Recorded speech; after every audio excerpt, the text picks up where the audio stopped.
We are all going to die. We just don't know how or when. Easily snuffed out in an instant, what is life's meaning? Oh, man! I see. We're getting closer. We're going to get closer. Fire flash. Over 1,000 tornadoes rip through the United States every year. Most do little damage. This one was different. There it is. Oh my gosh. It's gonna go down that road right there. Oh gosh, that is a monster tornado.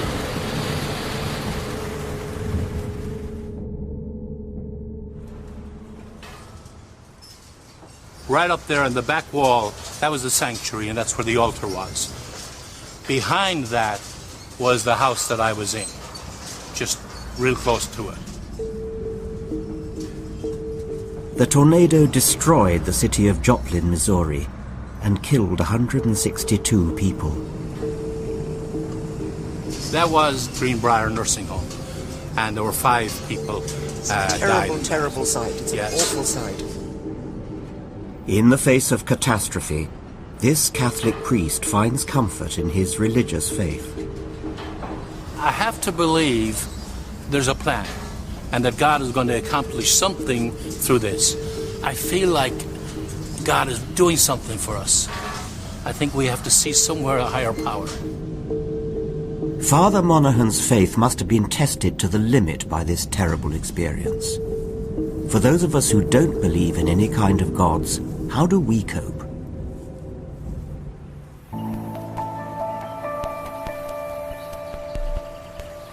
More and more people now realize there is no God. Yet religious values have dominated our lives for hundreds of years and still have a hold over us. In this series, I'm exploring what reason and science can offer us in the place of religion. To bring comfort in the face of death? Help us tell right from wrong? Or provide meaning in an indifferent and uncaring universe? So do you think that we in the West are too materialistic? I think so. I suppose Jesus is an unpaid babysitter. It's like, if I'm not watching you, Jesus is. Do you think that mothers are ever going to meet their babies again? Yes. I think the mothers believe that too, and the fathers.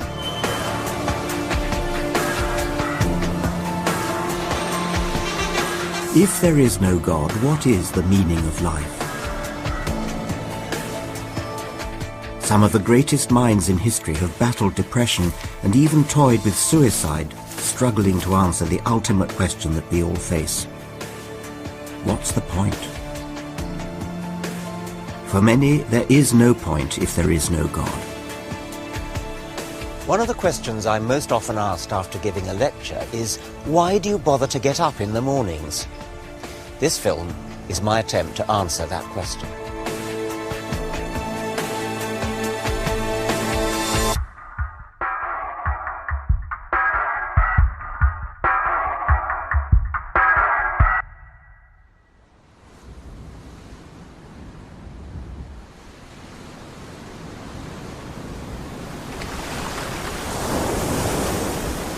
Like most English children, I was sent to Christian schools, and I was confirmed into the Church of England at the age of 13. I believed in the Christian God. A couple of years later, I realized it wasn't true. There was no God, there was nothing out there. Many people have had that experience, and different people respond to it in very different ways.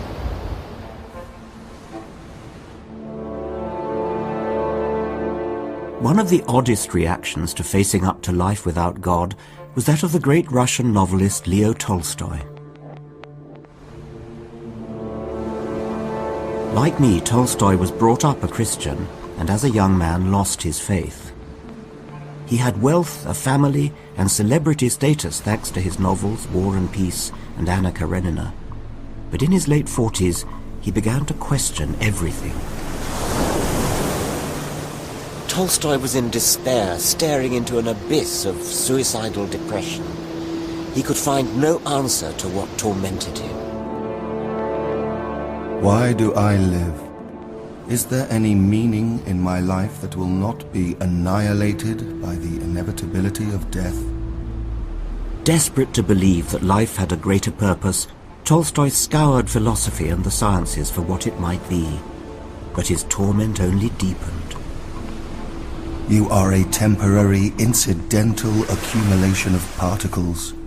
You are a randomly united lump of something.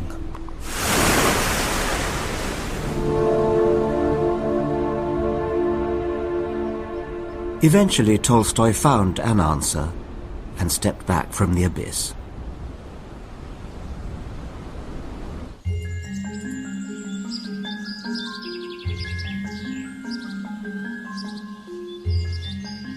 Mount St Bernard Abbey in Leicestershire is home to 36 Cistercian monks. And this, in essence, was Tolstoy's solution: spiritual retreat and devotion. There are no special announcements this morning.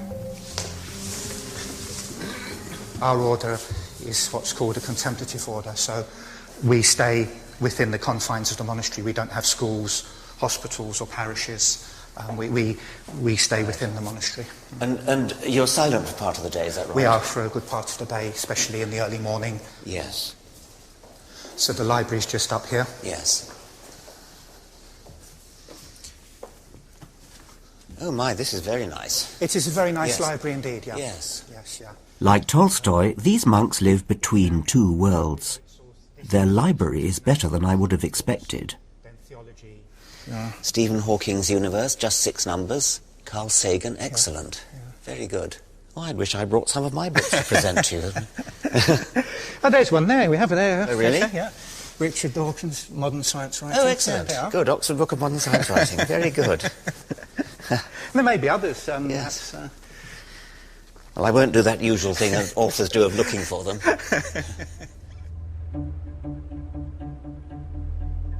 Tolstoy's answer to the threat of meaninglessness was to go back and consciously embrace God. He does exist. I had only to recognize this for an instant and I would feel the possibility and joy of living. I returned to a belief in God. I now knew that I could not live without it. As an old man, Tolstoy separated himself from society to lead a Christian sect.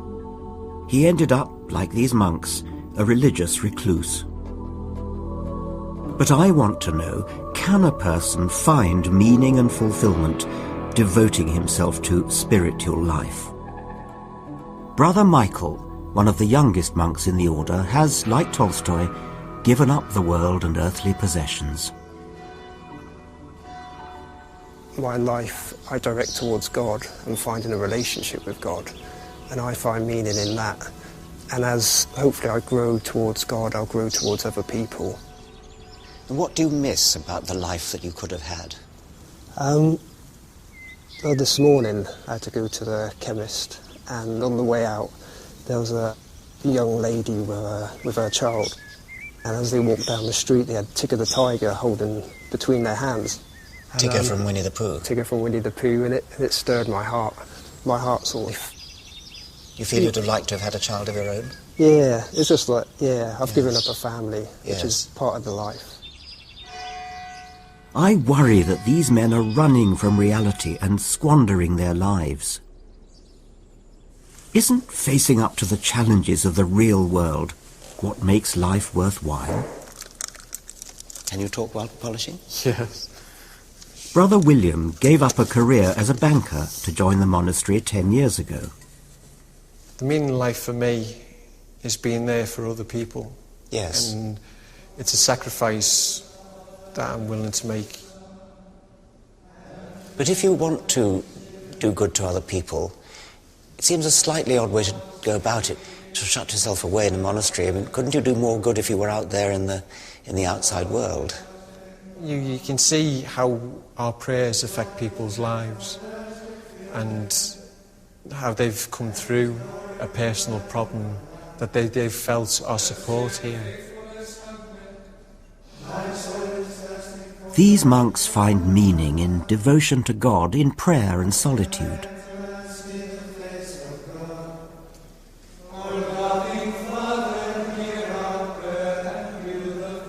They're entitled to their beliefs, of course, but what a slender life to lead when you could be out there in the real world teaching, learning, maybe doing good.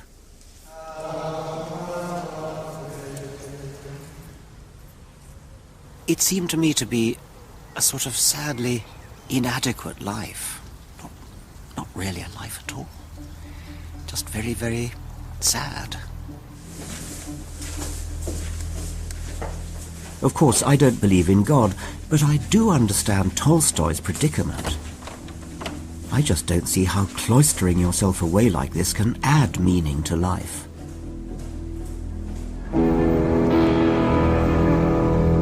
Perhaps a better approach would be to embrace life's uncertainties and take a few risks.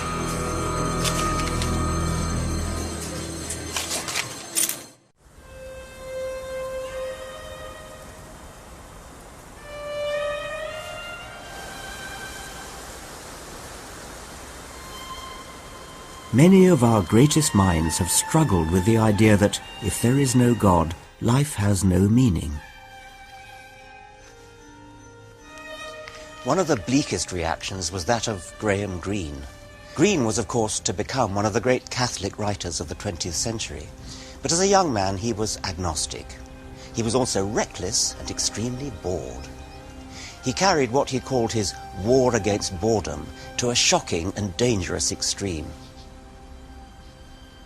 Greene lived to the ripe old age of 86, but statistically he shouldn't have made it past 19. I remember very clearly the afternoon I found the revolver in the brown deal corner cupboard in a bedroom, which I shared with my elder brother. It was the early autumn of 1923. I slipped the revolver into my pocket, and the next I remember was crossing the Berkhamsted Common towards Ashridge Beaches. Greene had been reading a book about soldiers during the Russian Civil War. Away from the front line, they invented hazardous games to avoid boredom. This was not suicide, whatever a coroner's jury might have said. It was a gamble, with 5 chances to 1 against an inquest. I slipped a bullet into a chamber, and, holding the revolver behind my back, spun the chambers round.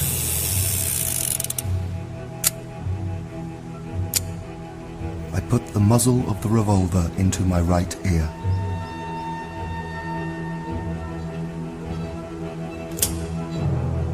There was a minute click, and looking down I could see that the charge had moved into the firing position.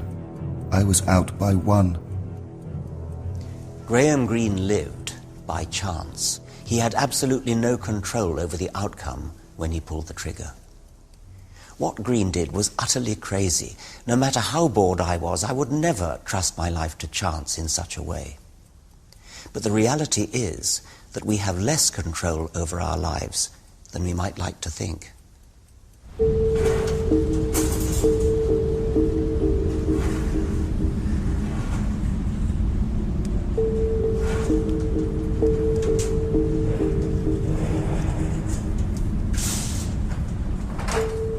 When a tornado struck Joplin, Missouri in May 2011, death and destruction were indiscriminate. The young Graham Greene would have embraced the truth of that tornado. Joplin's fate hung on chance, just like his game of Russian roulette. While 7,000 buildings were blown away, others survived unscathed.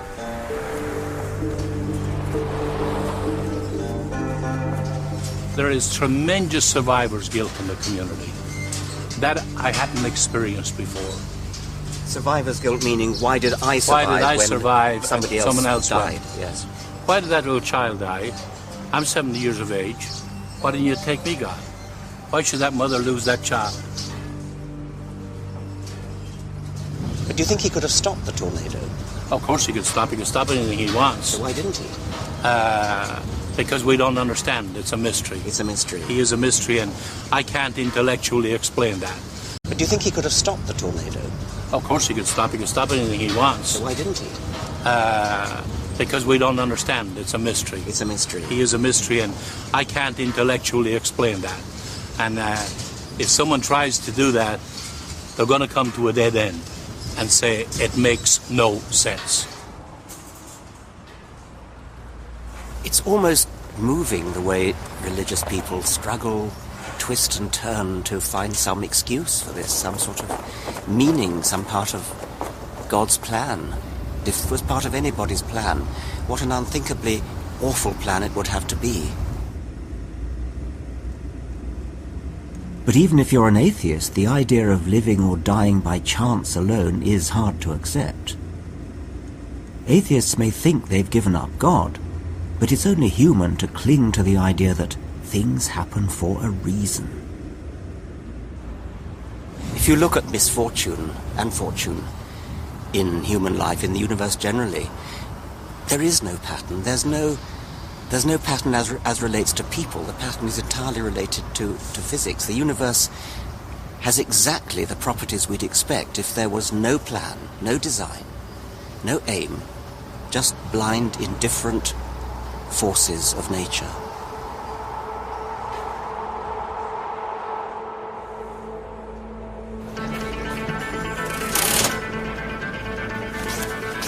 If, like Graham Greene, you understand life as a game of chance, and if you believe there is no God pulling your strings, making plans for you, why not just play the game, the great gambling game of life?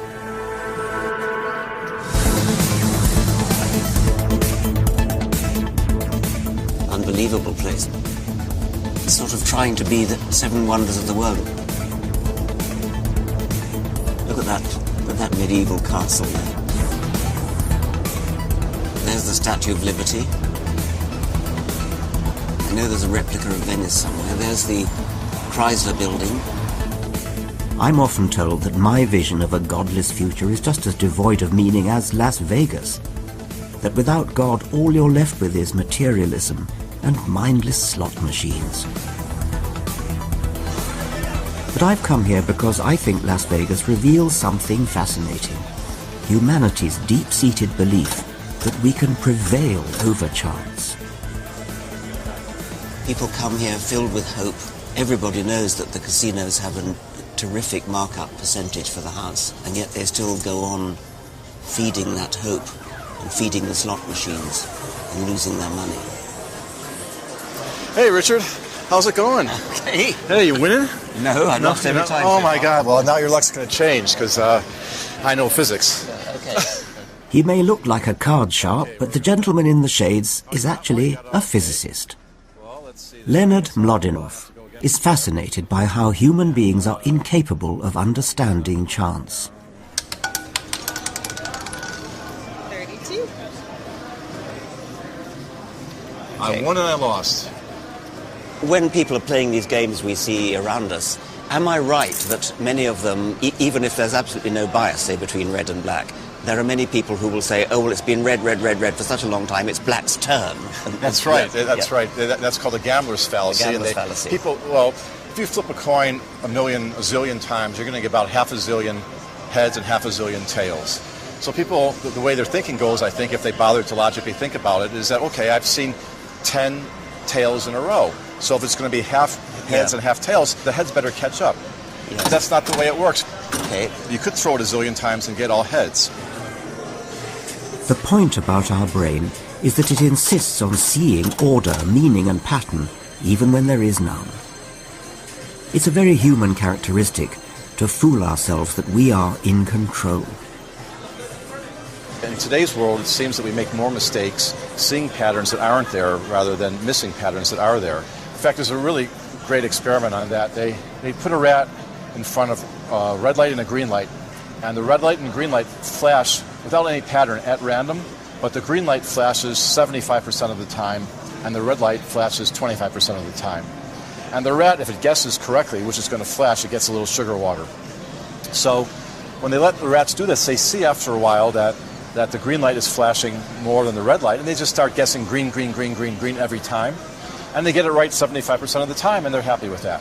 Which is sensible. That's what we should do. Yeah. But people, we think we know better, right? So when they put humans in front of such an experiment, most people won't do what the rat does. Most people, they've seen that it's 75% green, and they'll guess a pattern. They'll go green, green, red, green, green, green, red. They'll start spewing out these red and greens in some weird pattern that's tailored to be 75% green and 25% red, thinking that they can, beat the system, just like the people here in the casino think they can do. And when you do that, you end up about, I think, 60% of the time you get it right instead of 75%. Precisely. And so the humans are outperformed by a rat. Yes. And that's because we see patterns where there aren't any. And that's just the way our minds work. Too clever by how? Too clever by 3/4 in this case. Too clever. I'm going to throw everything on my birthday.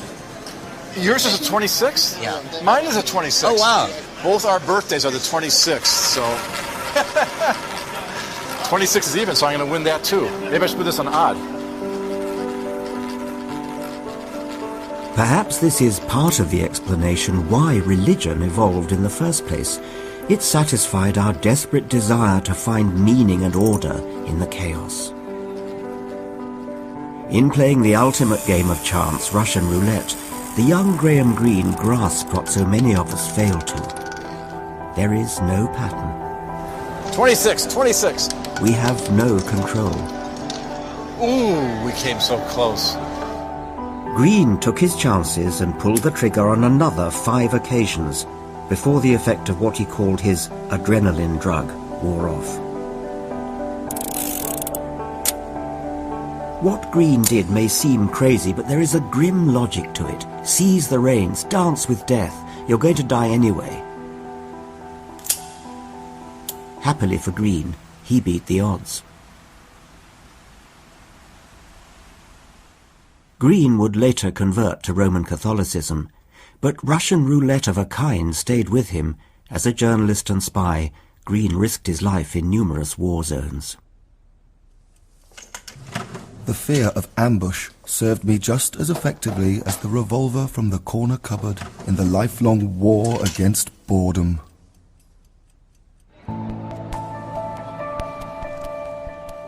Tolstoy found meaning by hiding himself away. Greene went in the opposite direction. But the next great mind I shall consider tried to argue meaning into even the most meaningless toil imaginable.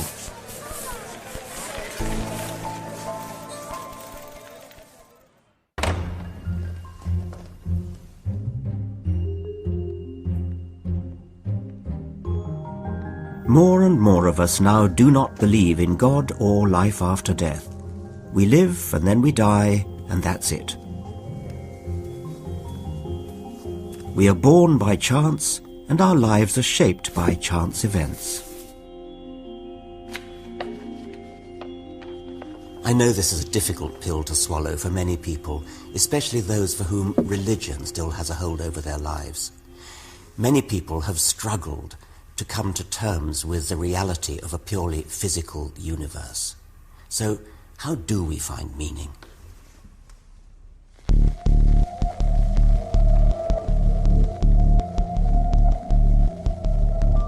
The Second World War laid bare the extent of man's capacity for evil. In Paris, philosophers like Albert Camus met in cafes like this to try to make sense of the brutality.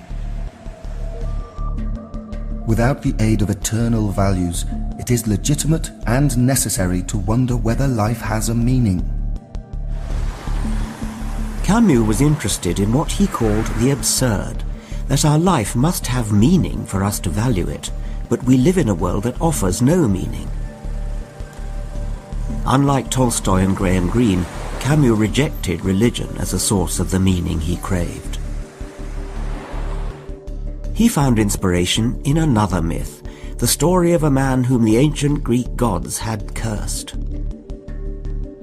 Camus consoled himself with the myth of Sisyphus, in which Sisyphus was condemned to spend his whole time rolling a boulder up a mountain, and then it rolled to the bottom again, he went to the bottom and rolled it up again, and this went on forever.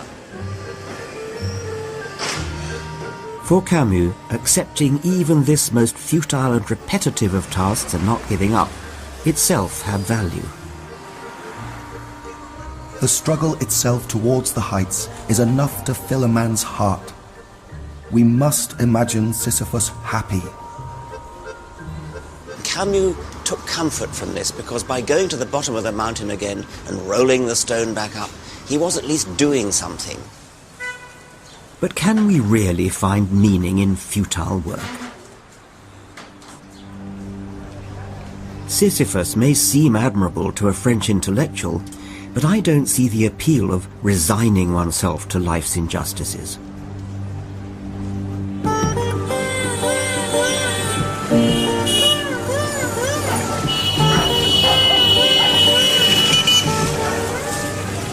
India, one of the fastest developing and most unequal economies in the world.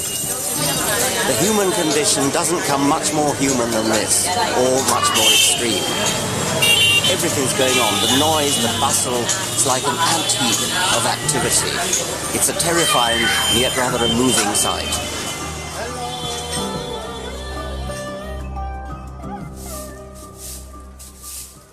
This latter-day Sisyphus is called Hori Lal. His struggle is to clean the streets and the public lavatory here in Varanasi. His task is as endless as Sisyphus's boulder rolling. These streets are never clean. Do you enjoy your job? Yes, I enjoy doing my job. And do you do the same thing every day? Yes, I do it every day. How long have you been doing this job? It must be 20 years now.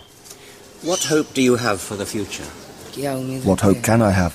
I have a job to do, and I will continue doing it. It's fate. What we have been made, we will remain. It can't be changed.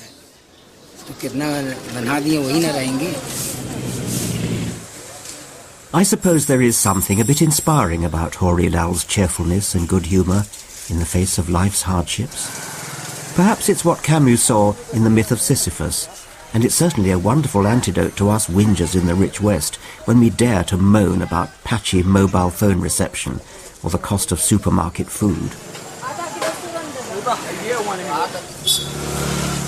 But what bothers me is why Hori Lal has been cursed like Sisyphus. It's because here, life's lottery begins at birth, thanks to the confines of the ancient caste system. This is the Sunday edition of the Hindustan Times, and it's got a section called Matrimonials, in which fathers advertise for husbands for their daughters, and there's a section called Brides, where men advertise for wives.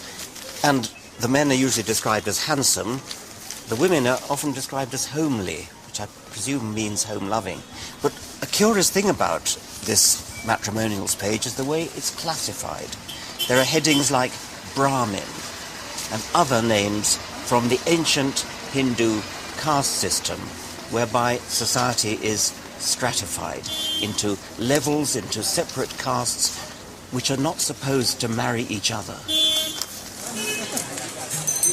Ancient Hindu scripture divided society into 4 distinct groups that you could be born into.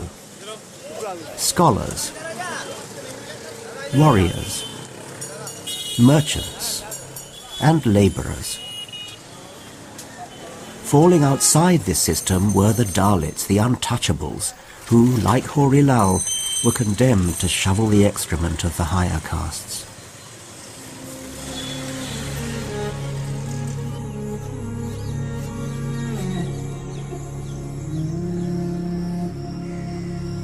This is where I think Camus got it wrong.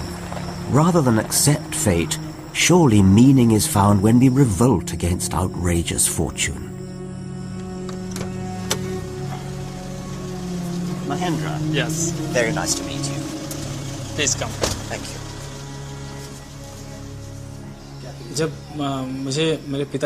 When my father died, I was told that because there is no money in the family now, you can't study anymore.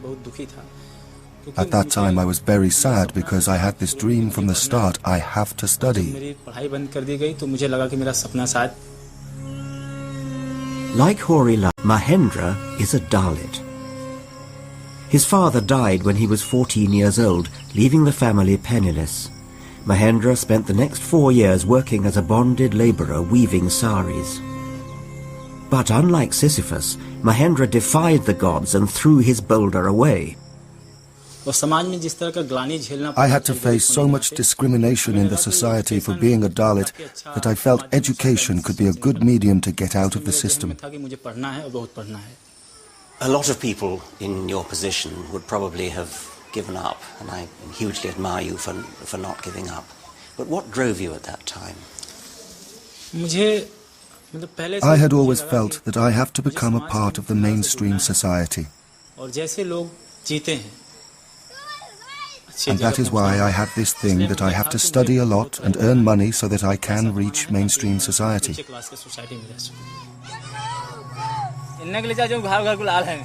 Today, Mahendra is studying for a master's degree and wants to fight the Dalit cause, help other boulder rollers break free from their struggle. It is wonderful to see how an individual can bring himself out of poverty and downtroddenness. With Mahendra, we come closer to finding at least one worthwhile meaning of life.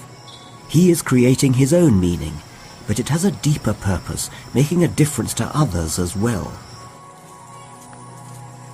We can find meaning in struggle, but we have to define our own meaning in our own struggle, not one dictated by the gods, by authority, or by accident of birth.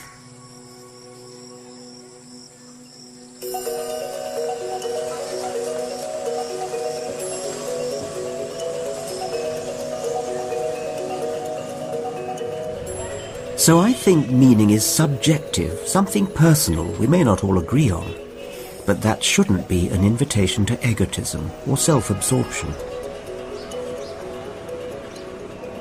Here in northern India, Westerners still come in droves in the hope of finding some deeper meaning in Eastern mysticism. People go up mountains for refreshment. They go up mountains for wisdom. Moses went up Mount Sinai and came down with the tablets of traditional Hebrew wisdom. There are lots of people who come from all over the world to a place like this, up a mountain like this, where there's a Tibetan monastery, seeking what they would call spiritual wisdom. Geshe Hakdol is a master of Tibetan Buddhism.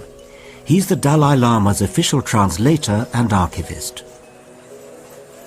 The complete teaching of the Buddha is aimed towards transforming your mental outlook, because the ultimate purpose is to remove all kinds of problems and sufferings. And problems and sufferings and disturbances cannot be removed by relying on external forces or external material sources or your relatives and friends. At the end of the day, the real source of long-lasting peace and happiness has to come from within. For a Buddhist, what matters is accepting that reality will always change. To be happy in this changing reality, Buddhists teach that we must eliminate our attachments to people and possessions. I sort of half understand that. They try to get that sense of direction or happiness from material accumulation, from marriage, from wealth, from name. But in all these cases, here or there, they get a lot of problems, a lot of difficulties. So do you think that we in the West are too materialistic in our way of life? I think so. To be honest, I think so.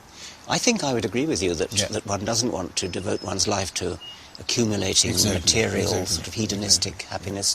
I'm not sure that I would look inward, though. I think I might get happiness from music and from science. Exactly. When you do something that is creative, something that really satisfies your inner urge, you know. Yes, but meditating and sort of looking inwards doesn't sound to me as though that's really doing that. Perhaps it Of course. The peace and happiness, the tranquility that you get when you know how to stay alone and go within cannot be matched by anything else.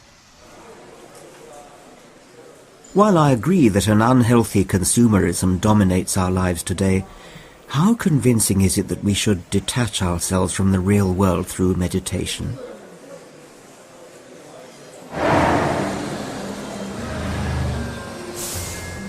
The great minds we've looked at, Tolstoy, Green and Camus, all stood out in deeply religious times.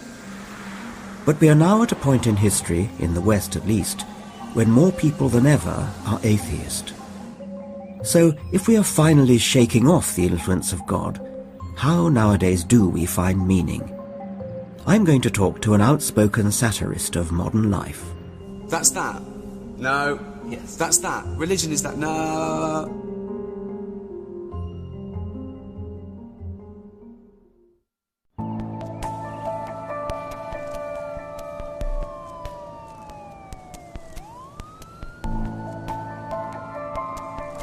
We've seen that there isn't a simple, single answer to the meaning of life in a world without God. Meaning is something we need to carve out for ourselves. We have to find our own meaning from the opportunities and challenges that life throws our way, even if that does mean defying convention sometimes. I'm going to meet a man who's definitely defined his own way and made a huge success of it, but he has ruffled quite a few feathers in doing so. Thanks to everyone in the room for being good sports. Thanks to NBC. Thanks to Hollywood Foreign Press. Thank you for watching at home. And thank you to God for making me an atheist.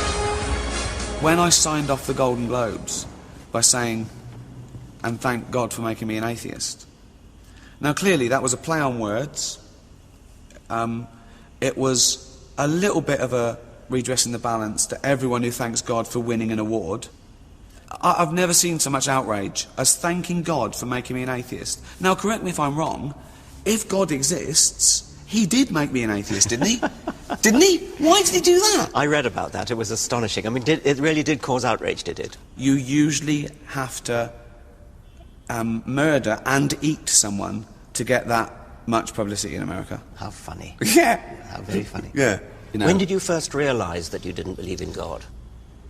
My next brother, Bob, when I was about 8, he was 11 years older than me, so he was about 19, and I was drawing a picture of Jesus for, Bible studies, and he came in and he looked at it and he went, "Why do you believe in God?" And my mum went, "Bob." And I knew from body language. Why didn't she even want the question? She was hiding something from me. And I thought about it, and it all made sense. Then I started reading, and I've been an atheist for 40 years. I love that some people mistake atheists for Satanists. Yes. I think that, yeah. I go, no, I don't believe in him either. Yes. He's just as ludicrous. Yes. I don't believe in him. Yes. Why can't God sort out Satan? Why can't he? He's all-powerful. What's he doing? What's he doing? So why does a 21st century British atheist get up in the morning? I think you have to have worth. I think you have to feel in yourself you have worth. Friends, family, a loving relationship. Just because we're human, and that's how we're built. And for me personally, something creative. It doesn't have to be painting the Sistine Chapel. It can be gardening. But I think you have to do something and enjoy it and fill your free time and stand back and look and go, I did that. These are all reasons to stay around for as long as you can. I would agree with all that, and I think I would add understanding as well.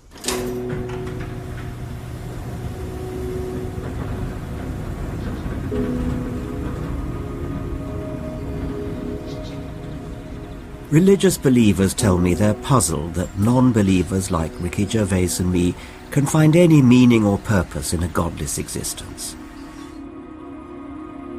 But for me, the world teems with meaning. It's up to each of us to give our own lives meaning through our work, our relationships and passions. And I think through one other thing, understanding who we are and trying to understand why we're here.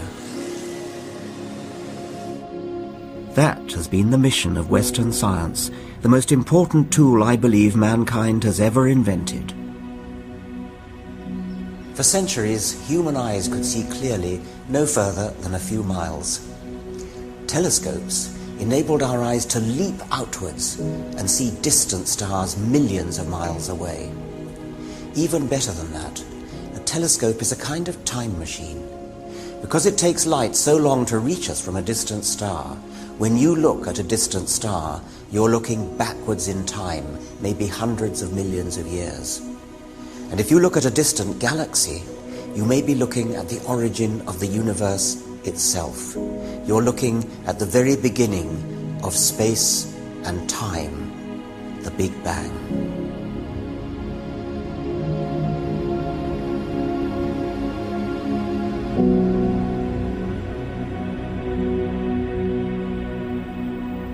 Humanity's gaze has also turned towards inner space.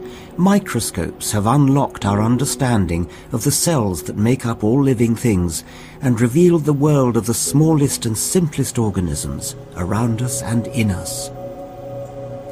The new science of genetics has unexpectedly completely revolutionized and unified our understanding of life on Earth. Meanwhile, physics has discovered particles smaller by far even than the atom. And at laboratories like CERN, scientists studying the collisions of these particles are on the cusp of understanding how the universe got started in the first place. The poet, John, many people fear about science. That in explaining the world, it makes it less amazing, less extraordinary, somehow banal.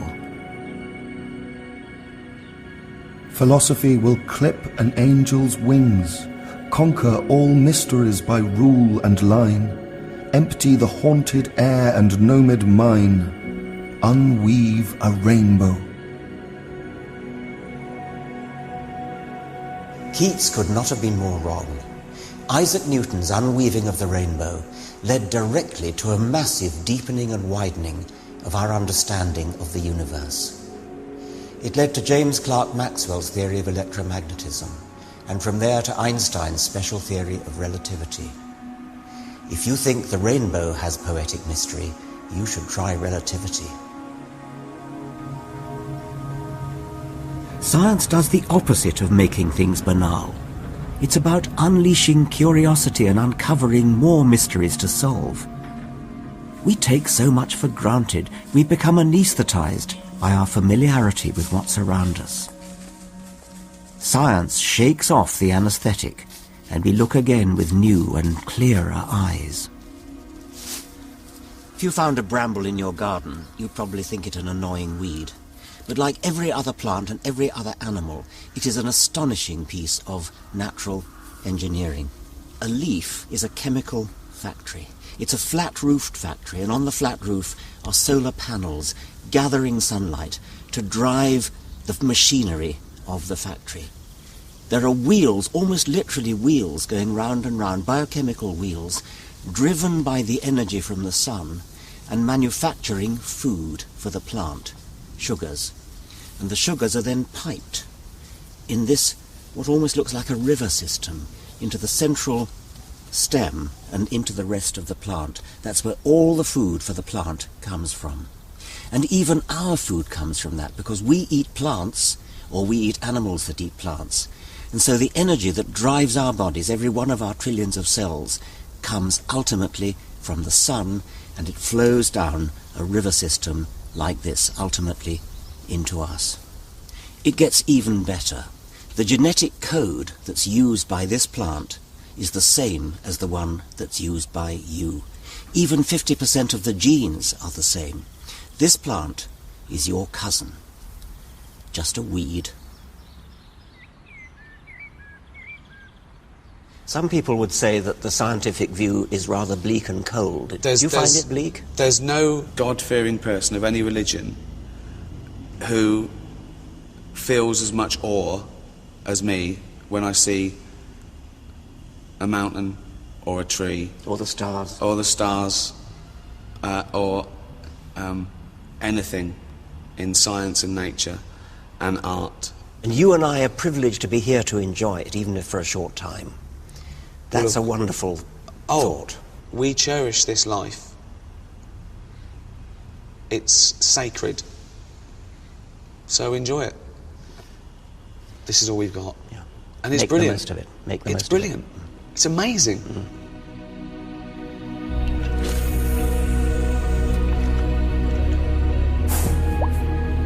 We're lucky to be born. We win the lottery just in being here at all. Your unique identity is the result of one sperm amongst hundreds of millions fertilizing one particular egg in one particular sexual exchange. And the same lucky break had to favor your ancestors in every generation back to the very beginning of life. And we're luckier still as individuals to have been born now. We have so much available to us, possible only through the understanding that science has already given us. Just look how far we've come in my lifetime. We've got life-saving medicine, supercomputers, the internet. We can travel further and faster, higher and deeper than ever before. We constantly push at the frontiers of possibility. Imagine what's still to come. We are made by the laws of physics, working through 4 billion years of evolution. We have a brief window of life through which to see the universe and understand how we came to be in it. The truth may not always be comforting in the face of suffering, but it has a majesty of its own. That's what I tell people when they ask me, why do you bother to get up in the mornings?